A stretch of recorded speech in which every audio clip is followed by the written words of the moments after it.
11th November. Every year it's celebrated as the National Education Day in India to commemorate birth anniversary of great Indian leader, freedom fighter, thinker, writer, journalist, activist and politician Maulana Abul Kalam Azad. Azad donned many hats in his more than 4 decades long public life. He was first education minister of independent India in Pandit Nehru's cabinet, who led the foundation of education system in an independent India. Azad aimed at quality education.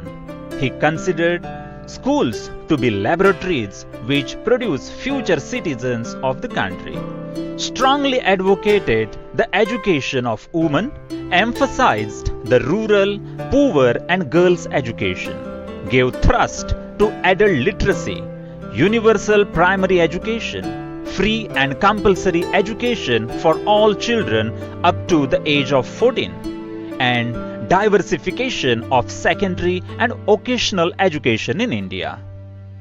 Maulana Azad was a visionary missionary leader aimed to see skill and empowered India. Since the theme for the year 2020 is of National Education Day is chosen as Skill Awareness and Empowerment, कौशल्य जागृति एवं सशक्तिकरण. सशक्त बलशाली धर्मनिरपेक्ष सामाजिक विषमता विरहित प्रगतिशील हिंदुस्तान अपने सपनों का देश है. उसका सार्वभौमत्व जतन हो, उसकी संस्कृति वृद्धिंगत हो, इसलिए हर भारतवासी सचेत रहे, जागरूक रहे, कृतिशील रहे. इसलिए भारत के राष्ट्रीय शिक्षा दिवस के अवसर पर स्किल अवेयरनेस एंड एम्पावरमेंट का संदेश दिया गया है. आजाद was instrumental in founding first Indian Institute of Technology, University of Grants Commission, led emphasis on Indian Institute of Science, Bengaluru, Faculty of Technology of Delhi University. He founded Sangeet Natak Academy in 1953, Sahitya Akademi in 1954 to promote education and culture in the country. Azad was born on 11th November 1888 in Mecca, Saudi Arabia, then in Turkish Empire. His full name is Maulana Abul Kalam Ghulam Mohiuddin Ahmad bin Khairuddin Al Husseini Azad. But he is famous as Maulana Azad. He adopted Azad, meaning free, as his pen name. Azad's father Muhammad Khairuddin was Bengali writer, scholar and mother Sheikh Ali Bint. They reside in Delhi but left to Mecca after 1857's uprising and settled there. In 1890, Azad's family returned to Calcutta. Azad was homeschooled and self-taught, knew several languages like Arabic, Persian, Bengali, Hindustani and English.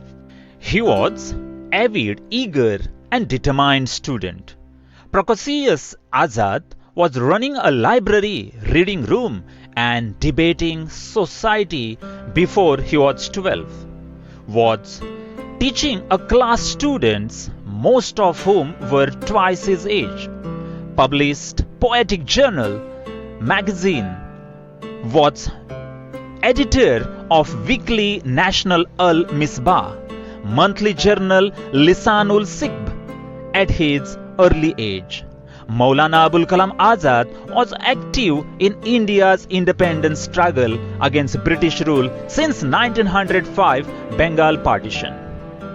Worked secretly to organize revolutionary activities in Bengal, Bihar and Bombay. He openly attacked British policies, economic, social, cultural and exploitative rule of colonial government in India through his newspapers. His publication espoused ideals of nationalism, brought young Muslims into freedom struggle and tirelessly worked for Hindu-Muslim unity. British banned his national newspaper Al Hilal in 1914 under the Press Act. Azad grew personally close to Gandhi from 1920s non-cooperation and Khilafat movement. Followed the Gandhian principles of truth, satyagraha, non-violence, Swadeshi, boycott, British-run schools, colleges, courts, public services, civil services, police, military, etc. This period worked a transformation in Azad's life. He co-founded Jamia Millia Islamia University in Delhi, which was earlier known as Aligarh University. He lived simple life, rejected material possession and pleasures, spun his own clothes on charkha, lived in ashramats. Azad grew close to Pandit Nehru, Chittaranjan Das and Subhash Chandra Bose. Non-cooperation movement was withdrawn by Gandhi after the violent incident at Chauri Chaura in Uttar Pradesh. Several Congress leaders were disillusioned with Gandhi and departed from his leadership. But Maulana Azad remained loyal and committed to Gandhian ideals. Due to his dedication, Azad became youngest man to be president of Indian National Congress at the age of 35 years in the year 1923. He was president of INC twice, second time in 1940 till 1946. He voluntarily stepped down from presidentship and handed over the leadership to Pandit Nehru. Azad remained close, confident supporter and advisor to Prime Minister Nehru and played important role in forming national policies. As a freedom fighter, Azad was active in non-cooperation movement, civil disobedience, salt satyagraha, opposed Simon Commission, Quit India movement.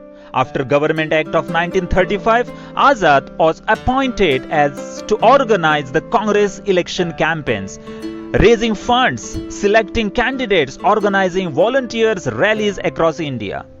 Azad was arrested by British for several times, but he used imprisoned time to write books, teach his companions. Gufar-e-Khatir was the book that Azad wrote, that means Sallies of Mind, when he was in jail. Azad always lambasted, opposed separatist policy of two-nation policy, that is independent Pakistan on religious lines. He exhorted all Muslims to preserve united India, as all Hindu Muslims were Indian who shared deep bonds of brotherhood and nationhood. He said in his presidential address, Hinduism, Islam, Christianity, religions all together share equal pride that we are Indians. Jinnah, Muslim League never understood Azad's national feeling and they criticized him, saying Azad was showboy of Congress, Muslims Lord have. Despite of strong criticism, Azad continued to proclaim his faith in Hindu-Muslim unity. Azad deeply hurt due to Gandhi-Jinnah meeting on the proposal of divided India two-nation theory. He not even voted on the resolution of division and remained silent throughout the All India Congress session. Partition and post-independence. With the end of Second World War, British agreed to transfer power to India. All political prisoners were released in 1946. Azad led Congress in elections to new Constituent Assembly of India, which would draft India's constitution. After independence, communal violence in Punjab, Bengal, Bihar, Delhi and other parts claim the lives of millions. Azad took up responsibility for safety of Indians and toured the affected areas, guiding, organizing refugee camps, supplied security, gave speeches to large crowds, encouraging peace and calm in border areas and encouraging Muslims to remain in India and not to be fear for their safety and security. Maulana Azad served as first education minister of Free India from 1947 to 1958. He died of a stroke attack on 22nd Feb 1958. Azad was a recipient of Bharat Ratna posthumously in 1992. His autobiography, India Wins Freedom, published in 1988.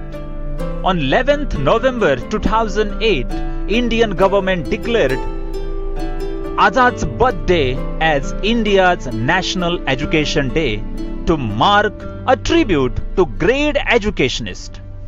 He said, education imparted by heart can bring revolution in the society. You have to dream before your dreams can come true. I am part of individual unity, that is Indian nationality.